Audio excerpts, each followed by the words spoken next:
বাবা এসে বললেন, ওমরে ফারুক আমার ছেলে কথা শোনে না, বেয়াদব। ওমরে ফারুক ছেলেরা ডাকলেন, বাবা তুমি তোমার আব্বাজানের কথা শোনো না, এটা তো কবিরা গুনাহ। ছেলে বলে, ওমরে ফারুক সব দায়িত্ব আল্লাহ ছেলে মেয়েদেরকে দিয়েছে। ওমরে ফারুক বললেন, অবশ্যই দায়িত্ব দিয়েছে। তাহলে বলেন আমার বাবার দায়িত্ব কি? উনি বললেন, প্রাইমারিলি প্রথমত 3 দায়িত্ব। আইয়ান তাকিয়া উম্মা, পৃথিবীর প্রতিটি বাবার উচিত ছেলেদের মেয়েদের জন্য ভালো মায়ের ব্যবস্থা করা। 2 নম্বরে আইয়ুহসিনা ইসমা, সুন্দর তার একটা নাম রেখে দেয়া। 3 নাম্বার ইউআল্লিমাহুল কিতাব, তার আল্লাহর কিতাব শিক্ষা দেওয়া। এবার ছেলেকে আমার আব্বা 3টার একটাও করে নাই।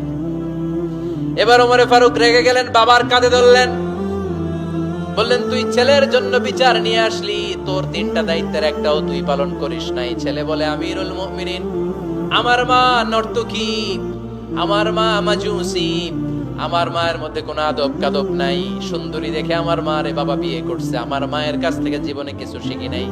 2 নাম্বার সাম্মানি খানফাসা, আমার বাবা আমার নাম রেখেছে চামচিকা। কি নাম রাখছে? এটার নাম হইলো একটা, এরকম উল্টা পাল্টা নাম আছে না? নাই না, এগুলো রাখবেন না। আব্দুল্লাহ রাখবেন, আব্দুর রহমান রাখবেন। আর একটা কি বলছি আজকে? হুজাইফা রেখে দিয়ে পারবেন। ওয়ালাম ইউআল্লিমনি হারফাম মিন কিতাবিল্লাহ, আমিরুল মুমিনিন। শুধু তাই না, আল্লাহর কোরআনের একটা অক্ষর আমার বাবা কোনোদিন আমারে শিক্ষা দেয় নাই। ওমর ফারুক রেগে গেলেন, এবার বাপের কান্দে দইরা মারতে শুরু করলেন। তুই পোলার নামে বিচার নিয়ে আইছিস, তোরে মার দিমু আগে। এরকম নেতার দরকার আছে না নাই? মদিনায় এক লোক তার বউরে রাগের চোটে 100 তালাক দিয়ে ফেলছে। কয় তালাক দেয়ার নিয়ম কয়টা? দিছে কয়টা? এবার স্ত্রী কাঁদতে কাঁদতে এসে বলে, আমিরুল মুমিনিন দেখেন, আমার স্বামী আমারে রেগে মেগে 100 তালাক দিছে। ওমর ফারুক বললেন, দইরা নিয়ে এটা নিয়ে আসা হলো। ওমর ফারুক বললেন, কয়টা তালাক দিয়েছো? কয় 100টা। কেন দিছো? কয় মাথা গরম আছিল। এরকম আছে না? তালাক দেওয়ার সময় সব তালাক, তুই তালাক, তোর মা তালাক, তোর বোন তালাক, সব তালাক। তালাক দিবে ওয়াইফ রে, দিতেছে সবাই রে। ওমর ফারুক বললেন, দিবে 3টা, 100টা দিলা কেন? কয় মেজাজ গরম ছিল। কয় দাঁড়া, আত-তালাকু মিন শাআইরিল্লাহ, তালাক হচ্ছে আল্লাহর দেয়া বিধানের একটা নিদর্শন। এটা নিয়ে তুই খামখেয়ালি করলি? আমার রায় শোন, আমার রায় হচ্ছে 3 তালাকে তোর বউ তালাক, বাকি 97 তালাক তোর পিঠের উপরে পড়বে।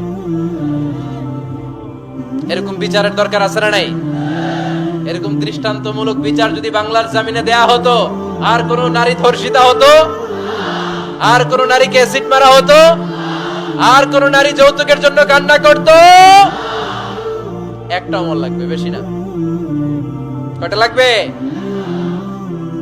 তিনি গভর্নর সিস্টেম চালু করেছিলেন, governor system, Islamic state. Bahrain, Yemen, মিসর, কুফা, বসরা, মক্কা, মদিনা, এই 7 জায়গায় 7 জন গভর্নর পাঠিয়েছেন। তাদের থেকে তথ্য নিতেন। এই গভর্নর সিস্টেম উনি বানিয়েছেন। সাইয়েদনা আমর ইবনে আল-আস রাদিয়াল্লাহু তাআলা আনহুকে পাঠিয়েছেন মিশরে। মিশরে একটা দৌড় প্রতিযোগিতা হতো। ওই দৌড় প্রতিযোগিতায় আমর ইবনে আল-আস রাদিয়াল্লাহু তাআলা আনহুর ছেলে অংশগ্রহণ করেছে, কিন্তু এক মিশরি ওই দৌড় প্রতিযোগিতায় চ্যাম্পিয়ন হয়ে গেছে। রানার্স আপ হয়েছে আমর ইবনে আল-আসের ছেলে। এবার মিশরি ফার্স্ট আর গভর্নরের ছেলে সেকেন্ড। রাগের চোটে আমর ইবনে আল-আসের ছেলে ওই মিশরির মাথার মধ্যে কয়েকটা বাড়ি মেরেছে। মিশরি বলে, আমার মাল্লা কেন? তুমি খেলায় পারো না, আমারে মাল্লা কেন? কয়, আনা ইবনুল আকরামিন, আমি গভর্নরের পোলা, আমি যা বলবো এটাই হবে, আমার উপরে কথা নাই। মিশরি ওইখানে আর ঝগড়া বাঁধায় নাই, মনে দুঃখ নিয়ে মদিনায় চলে আসলেন। এসে বললেন, আমিরুল মুমিনিন, আপনি আমর ইবনে আল-আস রাদিয়াল্লাহু তাআলা আনহুকে মিশরের গভর্নর বানিয়ে পাঠিয়েছেন। একটা প্রতিযোগিতায় আমি চ্যাম্পিয়ন হয়েছি, ওনার ছেলে হয়েছে রানার আপ। কেন সে চ্যাম্পিয়ন হতে পারে নাই? এই কারণে আমার মাথায় লাঠি দিয়ে 3টা বাড়ি মেরেছে। বিচারটা দিছে কার দরবারে? কথা বুঝেন নাই বোধহয়। ওমর ফারুকের দরবারে। ওমর ফারুক বললেন, তাই আগামী বছরের অমুক তারিখ আমি সব গভর্নরদেরকে ডেকে হিসাব নিতে, ওই দিন তুই থাকবি, পারবি না? মিশরে বলে, পারবো, মানে অবশ্যই পারবো। ওই দিন 7 রাজ্য থেকে 7 গভর্নর হাজির, গভর্নরদের ছেলেরাও হাজির, মিশরীয় হাজির। 7 গভর্নরের কাছ থেকে 7 এলাকার খোঁজ খবর নেয়ার পরে ওমরে ফারুক বললেন, আইনাল মিসরি, মিশরি লোকটা কই, এদিকে আয়। মিশরি সামনে আসার পরে বলল, আমর ইবনুল আস, তুমি মিশরের গভর্নর, তোমার ছেলে সহ তুমি আসো।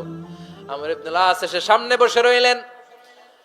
এবার বললেন, ও আমর ইবনুল আসের ছেলে, তুমি নাকি ইবনুল আকরামিন গভর্নরের ছেলে, তুমি যা বলবা মিশরে নাকি তাই হবে, তোমার নাকি অনেক দাপট।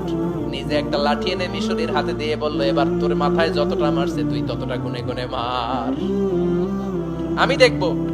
আমর ইবনুল আস দেখবে, আমর ইবনুল আসের ছেলেরে তুই এখানে মার। সে বলতেছে, থাক, আপনি বলছেন এতেই যথেষ্ট, মারা লাগবে না, আমি মাফ করে দিলাম। ওমরে ফারুক বলল, খবরদার, মার, মার ওর মাথার মধ্যে।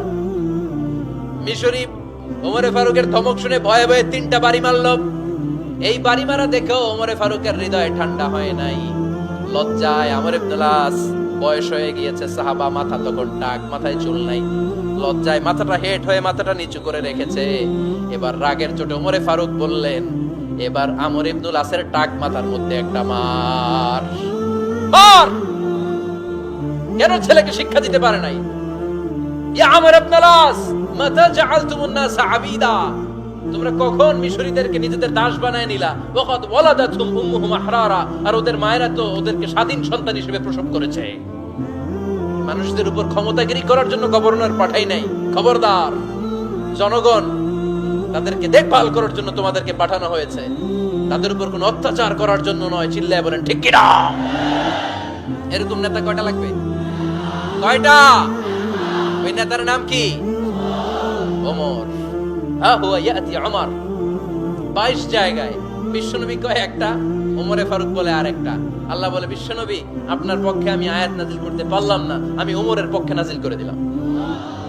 বিশ্বনবী বলতেন, ইন্না লিকুল্লি উম্মাতিন মুহাদ্দাস, সব উম্মতের মধ্যে, সব নবীদের উম্মতের মধ্য থেকে একজন করে আল্লাহ তাকে মুহাদ্দিস বানাতো। মুহাদ্দিস না, মুহাদ্দাস। মুহাদ্দাস মানে এমন লোক যিনি যা ভাবতো ওই ভাবনাটাই আল্লাহ আয়াত হিসেবে নাজিল করে দিতেন। বিশ্বনবী বলেন, আমার উম্মতের মধ্যে মুহাদ্দাস হচ্ছে সাইয়েদনা ওমর।